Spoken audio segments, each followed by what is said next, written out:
এখন মায়ের আমি চুলে একটু হেয়ার স্পা করছি। একটু দেখতে থাকো। মা একটু ফোনটা ধরে নাও, মা ফোনটা একটু উঁচু করে ধরো ধরো। আমি ধরছি 60 সেকেন্ড হয়ে গেলে বন্ধ করবে, শর্টস তো। এই দেখো মায়ের চুলে আমি হেয়ার স্পা করছি, লরিয়ালের হেয়ার স্পা।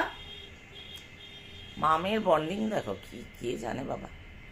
প্লিজ আবার নজর দিও না, আমরা কিন্তু মানে সম্পর্কে মানে শাশুড়ি বৌমা, কিন্তু অ্যাকচুয়ালি আমরা কিন্তু মানে থাকি মা মেয়ের মধ্যে। এবার এটার মধ্যে নজর প্লিজ দিয়ে দিও না, কারণ অনেকেই তো আছো নজর দেওয়ার জন্য নতুন নতুন করে একটু ভালোবাসা দেখাচ্ছ, নতুন নতুন করে ডাকছো বাড়িতে, যেটা জীবনে কোনোদিনও দেখিও নি, 5 বছর 6 বছরের মধ্যে কোনোদিনই দেখিনি, আজকাল দেখছি।